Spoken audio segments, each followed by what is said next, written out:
Diamonds in the rough. NFL Draft Diamonds. Time to shine.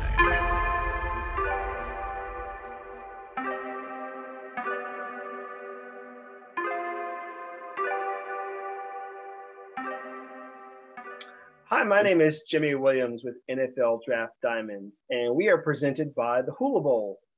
Today I have with me a great prospect. His name is Trevor Philio. He's an outside linebacker from CSU Pueblo.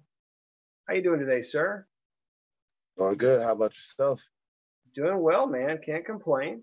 Why don't you go ahead and give us a brief history of you, if you don't mind? I mean, tell me maybe where you're from and just kind of get us there to CSU Pueblo.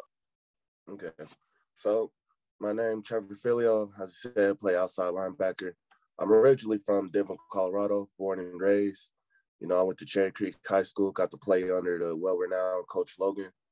And, you know, that was an amazing experience in itself. Coming out of high school, you know, had a couple of people looking at me and took my visit up to CSU Pueblo, and I'm pretty much committed on the spot. You know, I knew they talked about their winning culture and how much how they go about things, their attention to detail, and it just attracted me right in. And, you know, we was recruited by the late, great Coach Leo.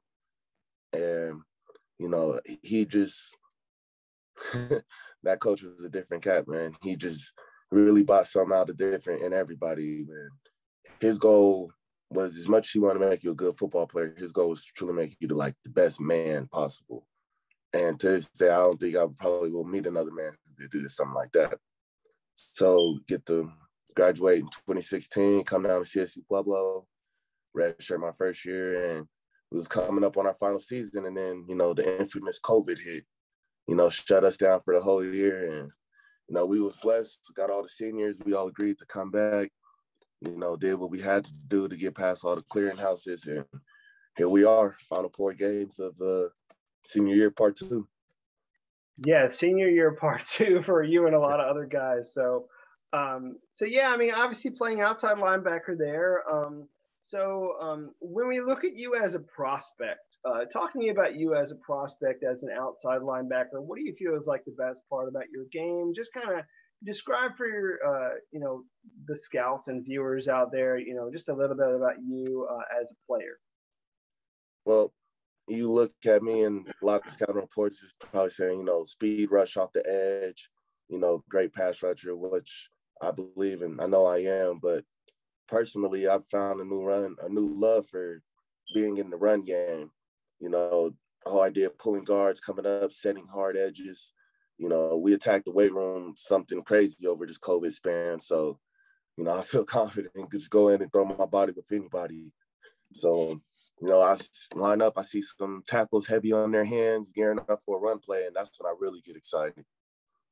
So, again, like you said, a guy who's rushing off the edge, actually had a solid season back in 2019. You know, ended up with 13.5 TFLs and 9 sacks. So, you know, obviously great season there.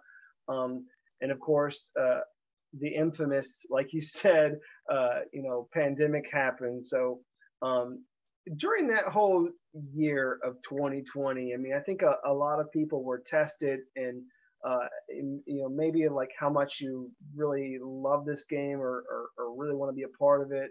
But tell me about how you stayed motivated, and if there was anything about you as a player that you tried to get better at during that season. So it was honestly a lot easier to stay motivated than I thought it would be during that season. You know, shout out to the people I surround myself with, to my friends, and, you know, even my own roommates. We were all on the same mission going into this final year.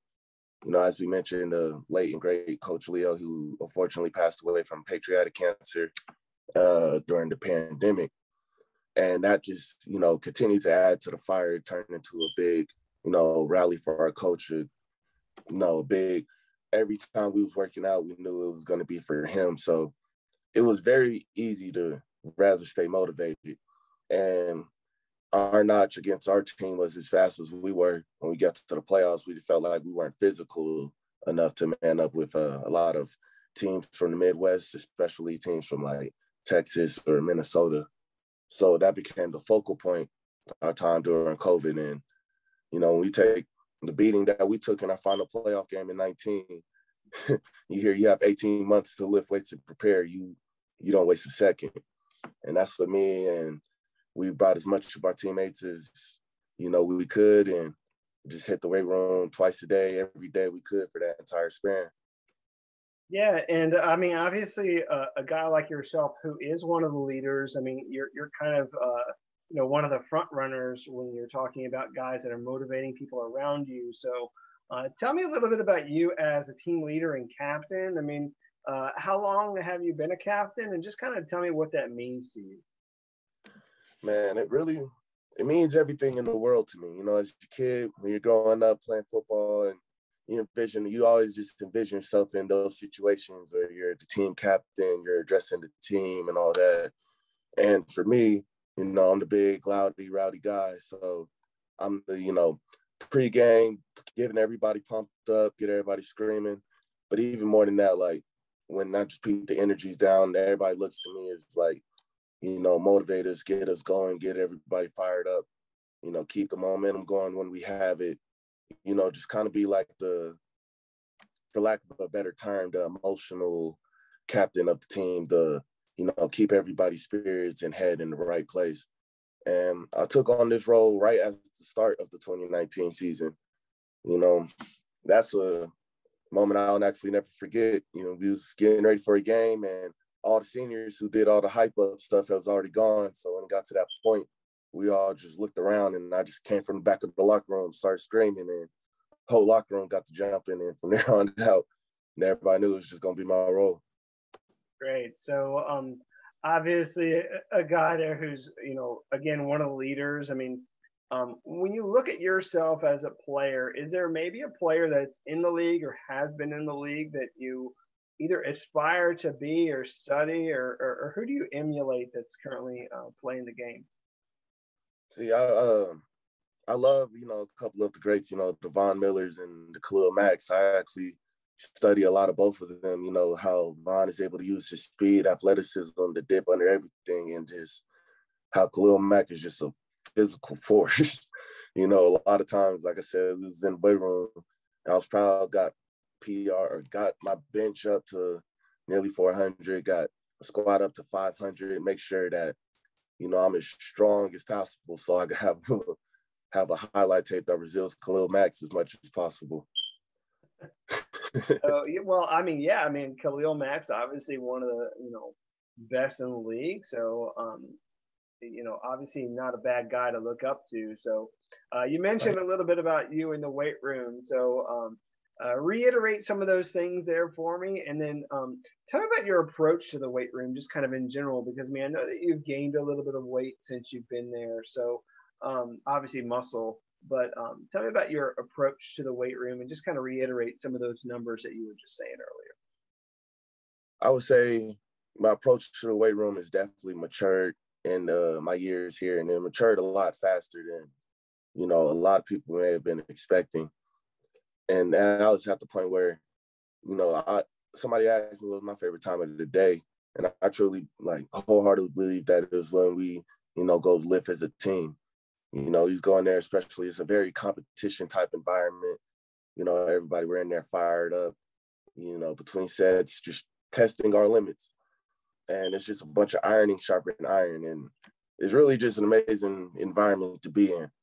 And then, you know, it kind of helps when now you're one of the guys, when you get under the bar, everybody stops and starts looking at you.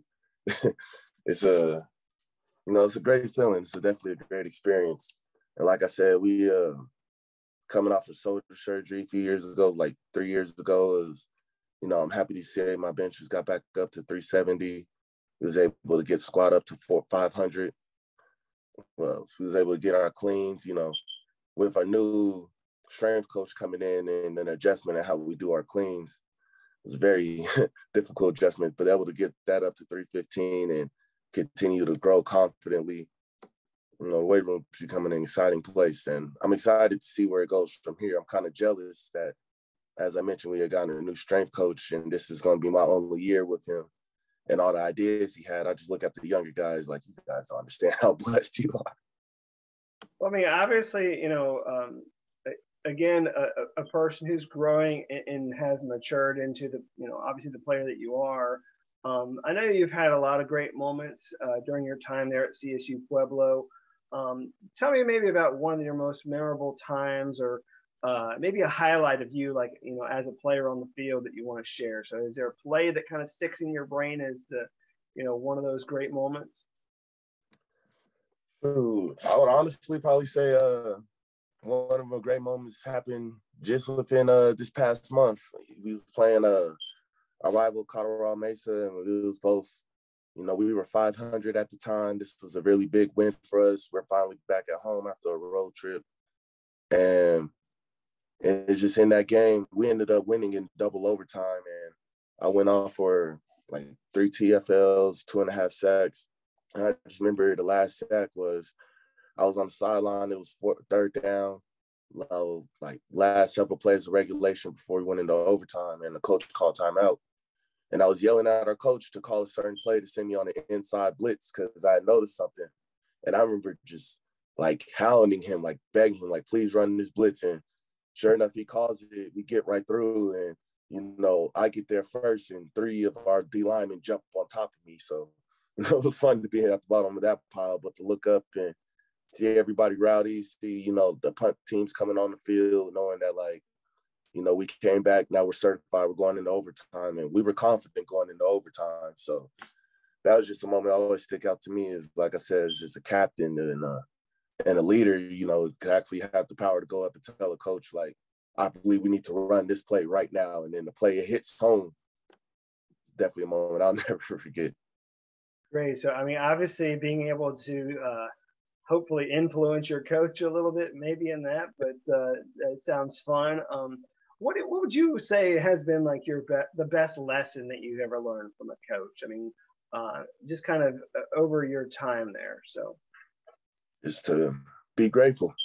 Above all else, always just be grateful. Be grateful for the time you have on this field. Be grateful for the time that you have in this world, on this life, in this life with your family and everything. Because as I mentioned, our coach Leo, who had passed away during the pandemic in July of 2020, he had been battling stage 4 pancreatic cancer since 2013. And when he first got diagnosed, they told him he only have a couple months to live, and he made it 7 years. So that was just amazing in itself. But just to see how he lived every single day, like no matter how down bad he was, you could just see like how happy he was, or like how much it helped him to be around the team, because that was something he truly loved. And just that lesson alone will carry me a long way in life for sure, just because to see how no matter what, when he's dealing with anything, to be in that scenario, be in that environment, like if I'm with the team, be with the team, worry about nothing else, just be here in this moment. And everybody said, just live in the moment, but to actually see it being done and actually see it being exercised, it really taught us something special. And I would say that turned me into an amazing football player, and that's single-handedly what's going to turn me into the man that I'm going to grow into. Gotcha. Well, I mean, obviously, having that influence of an excellent coach, I mean, certainly helped creating you into that man that you are. As we begin to wrap up, I do want to get a chance to actually know you outside of football. I mean, obviously a great linebacker and leader there for your team. So tell me something, I don't know, maybe something interesting or unique about yourself outside of a football player. Anything that you want to share, go for it. Hobbies, interests, whatever, go for it. Well, I would say that I'm probably part of the rare 2% of the entire population that actually enjoys math. So, I enjoy banking, working with numbers, Excel sheets, seeing how numbers convert and everything. And it's funny because I'll talk to anybody and they'll be like, what do you want to get into? And essentially everything just about numbers or banking or finance, like just working with numbers, and everybody look at me sideways like, okay, this kid's different. But no, I love working with numbers. I actually like in my free time when I have nothing really to do, I like to write a lot, maybe just quick sonnets or little short stories, poems, just like to just jot my thoughts down on the page. Nice. So that's interesting. Gonna see if I can get another thing out of you real quick. Favorite movie or TV show? Ooh. I have to say, favorite movie. That list can go on and on. Maybe here for a while. I'm thinking. They gotta be serious, man. I'm just sitting here hanging out with you right now. So favorite TV show, I'll probably say I've grown big into the whole anime environment lately, like the Demon Slayer, the Attack on Titans. Every time they release new episodes, I'm sitting here front row. Everybody shut up, my show is on right now. Like those movies or like those shows. Favorite movie, I'm a big fan of the Dark Knight trilogy and whole thing with like the bad guys who are really on a mission, have a great story to tell. Always just. Well, I mean, obviously some great movies there. A guy who likes his anime, but certainly just kind of going back to the whole point of you being an excellent football player. Yes, again, as we wrap up, I always try my best to ask this question. It's really just a why question. So, why do you play this game of football and what motivates you the most? It was just as a kid, it was definitely an escape as a kid. Not to say like came from treacherous upbringings or anything, but it's just you're a little kid, you go through little things here and there, and you get to go hit somebody later in the afternoon at practice or whatnot. It's really easy to fall in love with the sport, especially in youth at my size. Parents always tell me like, keep your hands to yourself, don't do nothing, especially your kid, you're way bigger than everybody. So if you get mad or get violent, it can really go left. But you get the football and it's glorified. I fell in love with it instantly. And then now as I get older, to see like a lot of people I played the sport with and a lot of athletes, I will honestly, childhood friends who were better athletes than me, more athletic, and see that they get their careers taken from them early. It definitely motivates me. Like I'm blessed to still have this opportunity. So now I'm at a point where I get to play for somebody, more than myself. Great. Again, like you said, pretty big guy. I mean, I have you in my notes about 6'3", 250. So really great size for a linebacker. I know that there's got to be some scouts maybe visiting your campus, watching you guys practice. And I don't know if you've actually sat down and actually done any interviews with those guys. But for the people who haven't had a chance to meet you, all those scouts, I want you to give them your pitch as to why they need to, obviously pay attention to you now and maybe even give you that opportunity, draft you, sign you, bring you into their franchise. Why should they do that? Well, as we all know, once you get to the NFL, your athleticism is certified. Everybody's fast, everybody's strong, everybody's athletic. And that's why I give so much love to the great and late Coach Leo, because he taught us what it means to, attack the intangibles, all the little things and truly what the details, like being able to be consistent. That's probably the biggest thing, consistently attacking, getting that step, or consistently in the training room, making sure you're recovering so you can go 100% the next day. So my pitch would be to any NFL scouts watching this is I'm going to make sure that I do everything I can and truly be grateful when I get into those facilities and, use all my resources and just act like somebody who wants to be there more than everybody else and just attack every day, above all else, just doing all the little things, the things that may seem boring to somebody else have to thrill us to be successful. And that's what we live on out here at CSU Pueblo. And that's something that's just, engraved into our DNA as individuals. Right. Well, Trevor, I mean, I do feel like you are a prospect that a lot of people really need to know. I mean, again, great size as a linebacker, great leader, excellent edge rusher out there for your team.